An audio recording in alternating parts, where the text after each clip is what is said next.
Hello, my name is William Joseph Cobble, and I am the author of the ongoing Contending with Paul book series.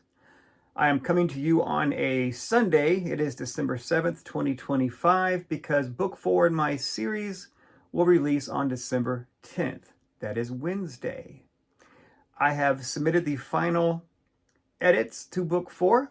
They were due previously. And so I'm in this interim period where I can no longer make changes to the book. I can't even make changes to the description of the book on Amazon. Amazon has locked me out. I just have to wait for things to appear on Wednesday. So it's an exciting time. It's also kind of a giddy time because there is weight. My sister has become something of a YouTuber, and she has an ability that I do not have. She can press record on her phone and she can talk for 25 minutes, never seems to lose energy or lose anything to say. She just goes. Me, on these long form videos on YouTube, I have mostly just read excerpts from book 1 in my series. On the short videos, I'm able to take a big breath and just speak prophetically. I say that with sarcasm for 3 minutes or less and get that video pushed out there. Just pressing record and just talking extemporaneously like this, I don't know that my skills have developed yet. Hopefully this will not be too tedious. But I was thinking about my book coming out on Wednesday. Again, there's excitement, but also nervousness. I have told people that when you publish, it is like, especially the books like I publish, it is similar to writing a research paper and then sending it out for the whole world to grade. And I love the fact that Amazon gives readers a chance to respond. And some people aren't happy. There's always one or two, but the large majority have always been so positive, even thankful at times, encouraging. My subscribers on Amazon have continued to go up, even when I'm between book releases, just people finding the books, or just coming to the site and just wanting to stay updated with the things I'm doing, will subscribe to the channel. Now, one thing about Amazon, there's so much about Amazon I like, publishing through them. So don't take this as any sort of shade on Amazon. But one thing about where I felt bereft was I could publish the book.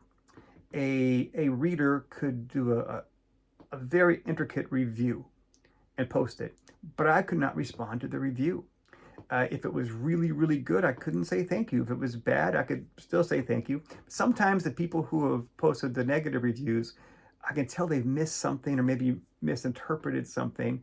And I've always felt like, wow, if only I could respond with a few words, I could maybe change their opinion there. But there's no way to me to respond. I can only read what people wrote, and what they wrote is what they read, what happened in their mind, their reactions as they read the book, which is fair. But I like that YouTube allows people to respond, and I can respond to them, and then they can re-respond, and I can re-respond. I've never done any social media, but as the books have gotten now into the 4th volume, I've really wanted to be able to interact. This has come on YouTube through the short videos. Now, most of the long videos I've done here are just me reading excerpts from book 1. That was just me kind of building my chops for YouTube. You can tell, again, that just speaking extemporaneously isn't necessarily a natural gift. On the short videos, I'm able to kind of take a deep breath and just go. And I really like putting those out, again, 3 minutes or less, and just watching them go. And right now, those videos are averaging 500 to 1,000 views. And that's a lot of people. And it's amazing. I probably wouldn't sell 1,000 books in a year. So to get that daily, if I wanted, is really interesting. And to let people respond, and then I re-respond, and they respond. I really like the ability to communicate with the readers. I hope as book 4 comes out, we get to do some of that. And so the last long form video and this one, I'm focusing on book 4 because hopefully I can make this a place where people can talk about the book as it's released and they have their feedback. My books tend to have a little academic edge to them, though I try to be a storyteller as well.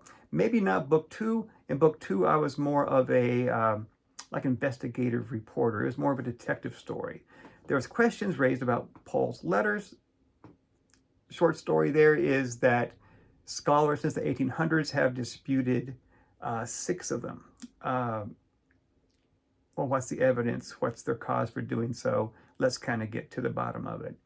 Book one sort of starts off with a story. The first 50 pages or so are just kind of following Paul before it gets into the textual issues. Book three is absolutely storytelling. It's all of Paul's co-workers. What do we know about them? What did they do? How did they interact? What are their contributions? That was great. And that book is currently sitting with a 4.8 on Amazon right now with about 100 reviews. This one, the first 3/4 of it or so, again, storytelling. It's going to be about the 7 deacons. So much to say about these guys and so much to learn. I'm looking forward to people discovering them.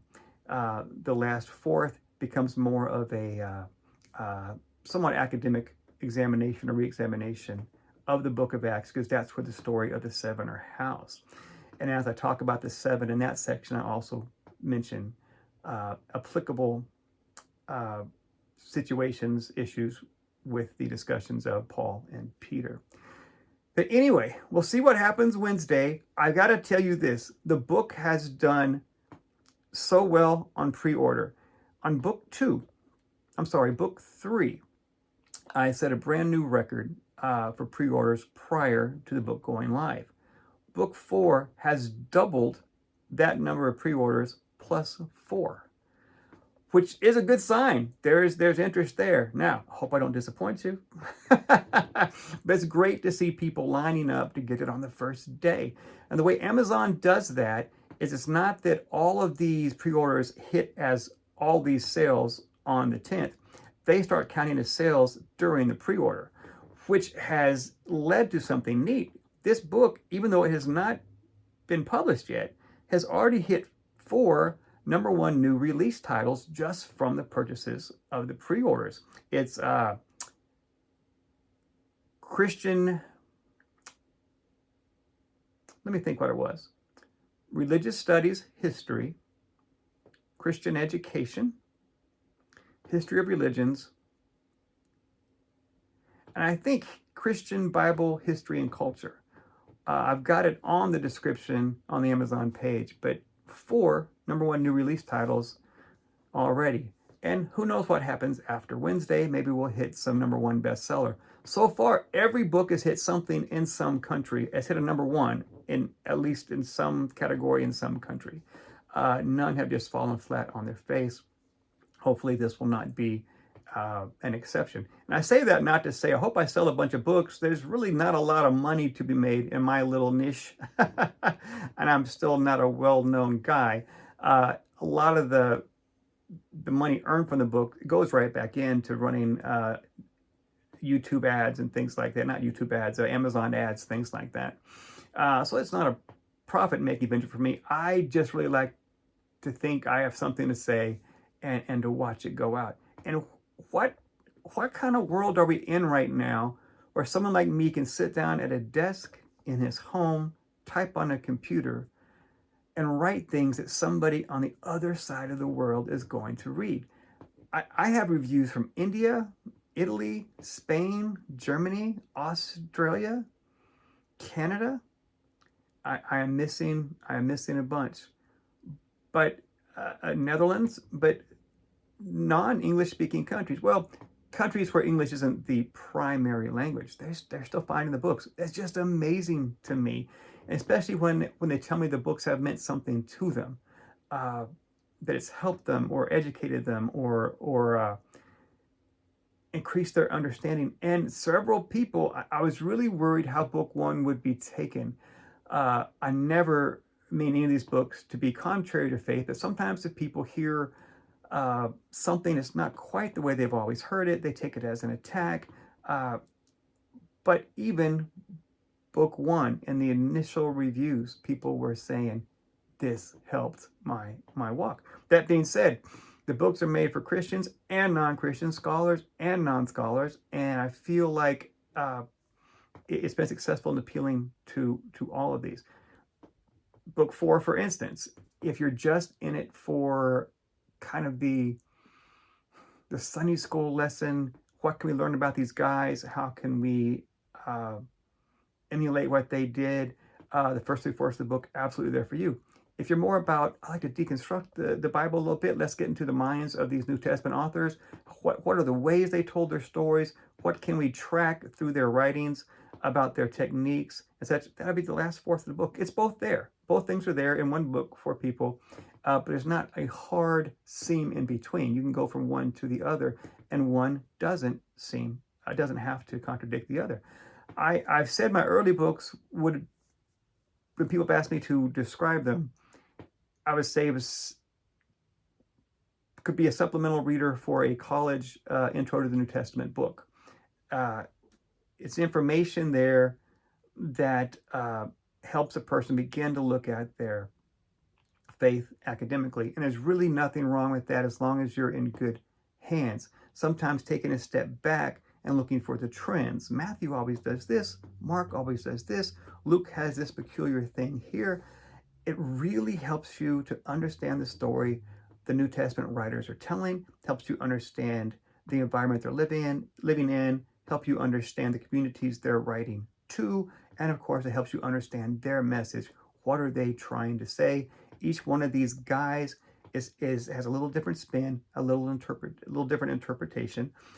Bring Paul into that mix. Paul has his own backstory and his own outlook, his own mission, which really colors what he's saying, because he is setting up these mission churches and moving on, corresponding with them as he goes, and issues are arising there. He's addressing. There's a whole different thing going on in Paul. But these quirks, if we can call it that, really, for me, let me see the New Testament writers as real people with real agendas. I don't say agenda in a bad way. There is a reason why they are writing, a reason why they are wanting you to hear this or see Jesus in this way, or promote this. For instance, in book 1, I talk about how much Matthew still has an affinity for the Jewish law. He says several things in his gospel. He's not quite ready to just abandon that yet. It still has a place in the Christian walk. Look at Matthew chapter 5. And that's okay. His community is probably Jewish Christians, and they're taking baby steps out. He also is very antagonistic against the Jewish leaders, such as the Pharisees, which shows it's not... He is exiting, but he still loves the law. And these sort of quirks are very interesting, and I think you'll find that in book 4, because the 7 deacons are from a specific community within the Christians of Jerusalem, and their beliefs represent that community.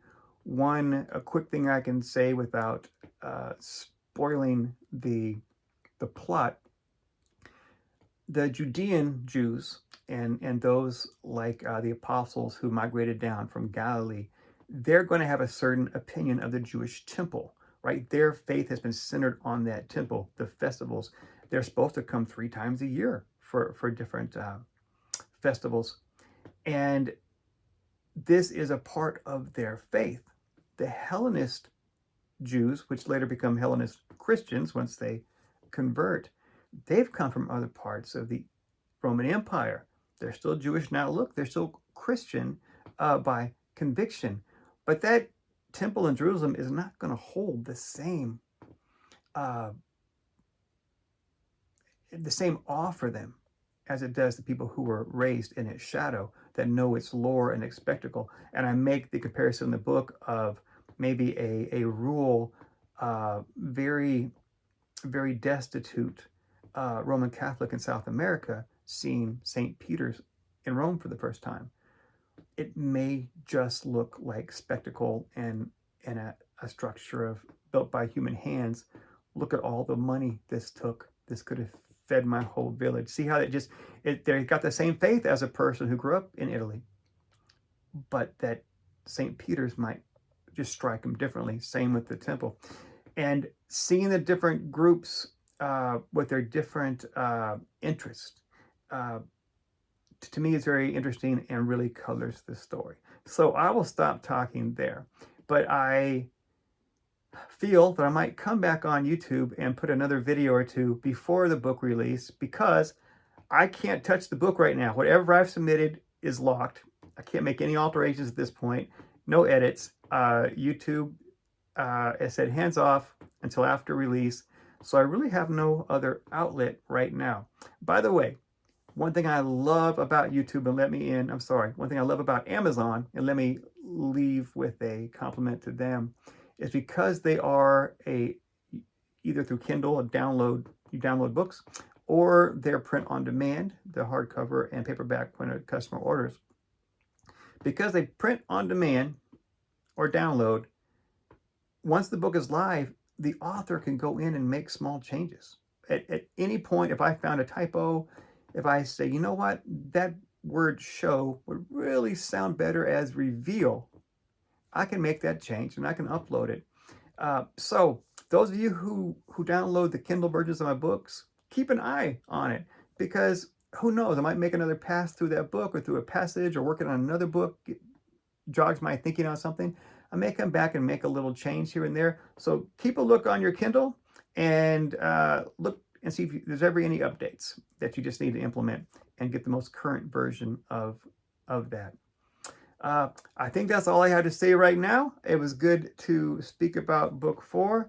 Here it is, the hardcover version. Now notice that it still has the not for resale stripe, because this is a preview book. This is for editing. This is for proofing.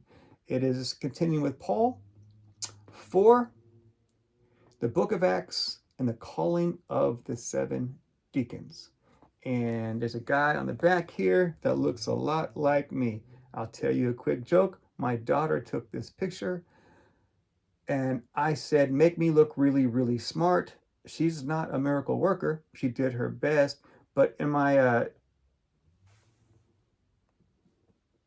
pursuit to look really smart, I think I looked really, really old with the sun in my eyes. But that's what we're going with. All right. Thank you for your time. Continue with Paul 4, coming out on December 10th.